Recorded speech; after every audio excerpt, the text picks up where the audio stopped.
राम राम, जय हिंद। स्वागत है एक बार फिर से सरकारी स्कूल में।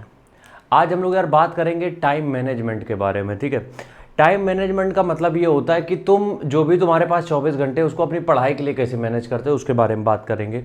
कुछ चीज़ें पहले हम स्टार्टिंग में समझा देंगे, वो चीज़ें अलग हैं और बाद में हम उसके ऊपर मेन टॉपिक के ऊपर चलेंगे। ठीक है, सबसे पहले देखो टाइम मैनेजमेंट क्या है कि हम लोग समय को कैसे व्यवस्थित करेंगे अपने। ठीक है, जो भी हमारे पास 24 घंटे हैं उनको हम कैसे मतलब एक यूटिलाइज करेंगे अच्छी तरीके से हर एक मिनट को। ठीक है, तो इसमें दो चीज़ें हैं, दो फैक्टर हैं। सबसे पहली बात समझो, पहली चीज़ वो है कि अगर तुम्हारे पास कोई दूसरा काम नहीं है, अगर तुम्हारे पास कोई दूसरा काम नहीं है, ठीक है। अब देखो ये जो चैनल है जिस पे तुम आए हो, जाहिर सी बात है किसी ना किसी तुम एंट्रेंस एग्जाम की तैयारी कर रहे होगे या फिर सरकारी नौकरी की तैयारी कर रहे होगे। तो अगर तुम्हारे पास कोई दूसरा काम नहीं है तो तुम्हारे लिए वीडियो नहीं है, क्योंकि अगर तुम्हारे पास कोई दूसरा काम नहीं है, सिर्फ तुम्हें पढ़ाई करनी है या फिर सिर्फ तुम्हें एक सीट में सेलेक्ट होना है, तब तुम्हारे पास 24 घंटे जो हैं, 24 घंटे के 24 घंटे तुम्हारी पढ़ाई के लिए है। वो 24 घंटे के 24 घंटे तुम्हारी पढ़ाई के लिए हैं। अब उसके बीच में तुम सिर्फ टाइम सोने के लिए निकालते हो, क्योंकि सोने से कंप्रोमाइज़ मत करना, बिल्कुल भी अपनी नींद से कंप्रोमाइज़ मत करना। बाकी सबको जितना जल्दी हो सके निपटा दो। हम तुम्हें बता रहे हैं, बिल्कुल सच बात है ये। आज के टाइम पे जब कोई एक सीरियस एस्पिरेंट होता है, जो सीरियस तैयारी कर रहा होता है किसी एग्जाम को लेके, वो ना तो खाना पीना कुछ नहीं देखता है, वो उसके दिमाग में कुछ चीज़ें चल नहीं रही होती हैं। तो हमने सिर्फ पढ़ाई की बात नहीं कर रहे, कोई बिजनेस अगर करता है, कोई बड़ा बिजनेस अपना सेटअप करता है, 3-3 4-4 साल उनको ना तो अपनी सेहत का बारे में ख्याल होता है, ना अपने खाने के बारे में ख्याल होता है, क्योंकि ये डिमांड है।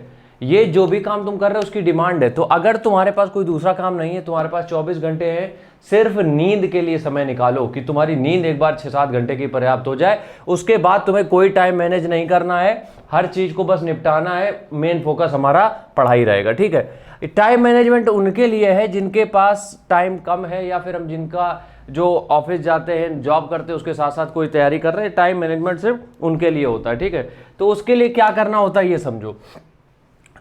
मोस्ट प्रोबेबली 9 से 5 आदमी बिजी रहता है। ठीक है, मोस्ट प्रोबेबली क्या होता है कि 9 से 5 आदमी बिजी रहता है।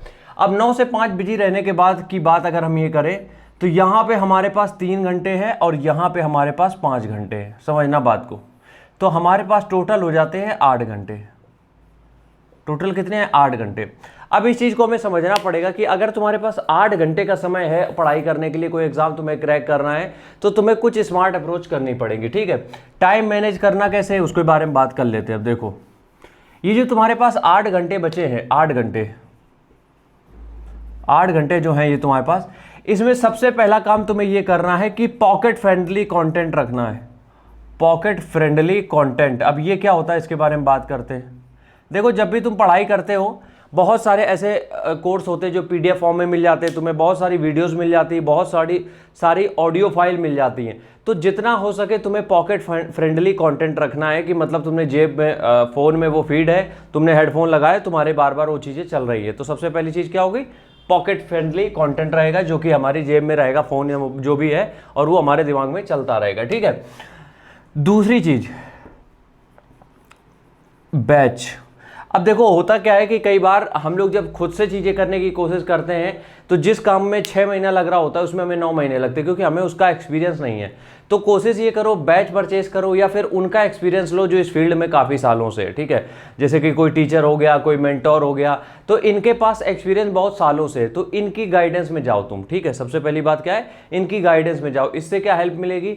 इससे हेल्प ये मिलेगी तुम्हें कि तुम्हें ये पता होगा कि तुम्हें कितने समय में चीज़ें खत्म करनी है, जबकि वो चीज़ अगर तुम सेल्फ से करोगे तो बहुत समय लग जाएगा। ठीक है, तीसरी चीज़, बिफोर एग्जाम। देखो, तुम कितना भी टाइम मैनेजमेंट कर लोगे, कितना भी तुम टाइम मैनेजमेंट सीख लोगे, जो भी करना है तुम्हें कर लोगे, लेकिन तुम्हें एक चीज़ समझनी पड़ेगी। जैसे ही आपका एग्जाम आता है, मान लो 15 से 20 दिन बाद आपका एग्जाम है, तो उस बीच में 15 से 20 दिन की या तो आपको लीव लेनी पड़ेगी, या 15-20 दिन के लिए वो जॉब छोड़नी पड़ेगी।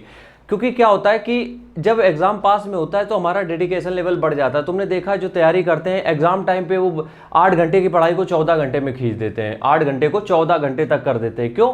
डिमांड है उस समय।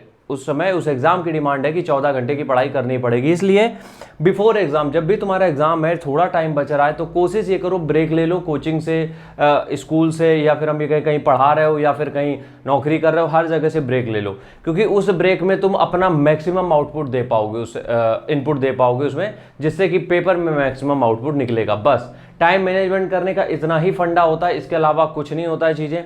सबसे पहली बात, पॉकेट फ्रेंडली कंटेंट में क्या रहेगा, कुछ भी आपके न्यूज़पेपर्स हो गए, आर्टिकल जो आते हैं, या फिर वोकेबलरी हो गई, या फिर कोई भी करंट, बेसिकली करंट होता है मेन, ठीक है।